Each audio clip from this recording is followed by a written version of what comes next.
ও god রাগ করলা? আমার ভালোবাসার সিঙ্গা ও মাই গড! রিসেন্টলি ক্যাপ আইলার আগের এই ড্রেসেই অনেক ভালো ছিল। রাগ করলা? তবে যাই বলেন না কেন, ক্যামেরাম্যান কিন্তু আপনাদের জন্য যথেষ্ট চেষ্টা করছিল।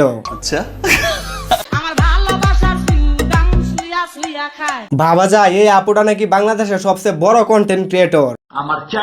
এখন আমার কথা হলো, উনি কোন ওয়েবসাইটের কন্টেন্ট ক্রিয়েটর? ক্রোম নাকি প্রোন? বেবিওয়ালা রিকশাওয়ালা রে ভালো করে তাদের ড্রেসের দিকে একবার তাকিয়ে দেখেন, মনে হয় এসব দেখে এরা হলো হলিউডের নায়িকা। উনি হলেন আপনাদের সবার প্রিয় কেয়া পায়েল।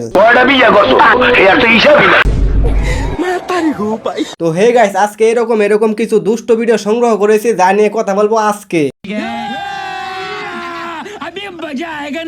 তো হে গাইস, আমি আছি আতাবুর, আপনারা দেখছেন আতাবুর হাসান ইউটিউব চ্যানেল। তো বেশি কথা না বাড়িয়ে আগে ভিডিও শুরু করি।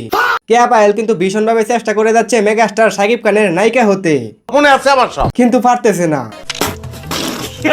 তবে এই ড্রেসে শাকিব খানের নায়িকা হতে পারবে না, আরো ছোট ড্রেস হতে হবে, কিংবা বিয়ের আগে একটা বাচ্চা নিতে হবে, তাহলে শাকিব খানের নায়িকা হতে পারবে। একবার খাইয়া মজা পায়। আর হ্যাঁ, এদেরকে নিয়ে আমি বেশ কিছু ভিডিও বানিয়েছি, কিন্তু আবারও আরেকটি ভিডিও বানাচ্ছি। কেন? কারণ আমার চোখে যে একবার পড়ে যায় তারে 12টা বাজে সারি। তাসনিম ফারিয়া, যাকে দেখে মানুষ তাসনিম ফারিয়া। আর এই ভিডিও দেখে কিছু মানুষ কমেন্ট করছে এমন। আমিও কিন্তু তাসনিম ফারিয়ার বড় একজন ভক্ত। ভাই বিশ্বাস করেন, তাসনিম ফারিয়ার এই ড্রেসে তাকে একদম পরীর মতো লাগতেছে, পরীর মতো। বিশ্বাস করি না। বিশ্বাস তো আমিও করি না, তবে মিসাইল তো একটা দেখা যায়, সেটার জন্য বিশ্বাস করতে হয়। যদি সেই মিসাইল আইনে আমাদের উপরে ছুঁড়ে মারে, তাহলে তো ব্রাস্ট হয়ে যাবো। মিথ্যা কথা কবা না। রাগ করলা? বিশ্বাস করেন, এদেরকে নিয়ে কড়া ভাবে ভিডিও বানালে পরের দিন থেকে আর এরা এরকম ড্রেস পরতো না। আচ্ছা, কিন্তু প্রথম সমস্যা হচ্ছে ফেসবুক কড়া করে ভিডিও বানাইলে রিমুভ করে দিয়ে এরকম ইস্যু ধরাইয়া দিবে। আর দ্বিতীয় প্রবলেম হচ্ছে, এদের কিছু তারছিরা ভক্ত কমেন্টে হুদায় আইসা গালি দিবে। এসব আমার ভালো লাগে না।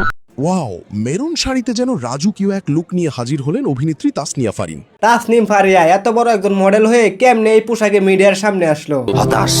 উনি হয়তো ভুলে গেছে, তার মিসাইলটা যদি ঢাকা থাকতো তাহলেও সেখানে মানুষে বীর জমাতো। আরেকজন হলো উনি, যার নাম মারিয়া শান্ত। বাচ্চাদেরকে না নিয়ে আসেন, বাট আমরা তো সবাই বড়রাই সিনেমাটা দেখি। কেয়া পায়েল আর মারিয়া শান্ত, তারা দুজন মনে হয় চুক্তি করে মাঠে নামছে যে তারা শাকিব খানের নায়িকা হবে যে কোনোর বিনিময়ে। রাগ করলা? এই জন্য এসব ইউনিক ড্রেস না, মানে এমন ড্রেস কেন পড়তে হবে যে ড্রেস পরার কারণে মানুষের মন থেকে তারা উঠে যাবে? আফসোস। একবার খাইয়া মজা পায় আইয়া গো ভাঙিয়া যায় রে। ক্যামেরাম্যানের আকুল চেষ্টা ছিল যে তাদের মিসাইল গুলো আপনাদেরকে দেখিয়ে দিবে। যাই হোক, অনেক চেষ্টার পরে কিছুটা হলেও আপনারা দেখতে পারতেছেন। তো এই ছিল আজকের ভিডিও কেমন লাগছে অবশ্যই কমেন্ট করে জানান, ভালো লাগলে শেয়ার করেন। তো ভালো থাকবেন, সুস্থ থাকবেন, দেখা হবে খুবই শীঘ্রই। আসসালামু আলাইকুম, আল্লাহ হাফেজ। আর হ্যাঁ, আপনারা যারা ফেসবুক পেজে কাজ করতেছেন কিন্তু এখনো কন্টেন্ট মনিটাইজেশন পাচ্ছেন না, দেখেন লাখ ফলোয়ার লাখ ভিউজ থাকলে আপনাদের কোনো ফায়দা নেই, ইনকাম হবে না। তাই আমি আমার নিজের একটি অফিসিয়াল পেজ সেল দিব, আমার এই ভিডিওর ফার্স্ট কমেন্টে লিংক দেওয়া থাকবে। অবশ্যই আপনারা যে কেউ নিতে পারবেন, খুব লো প্রাইসে দিয়ে দিব।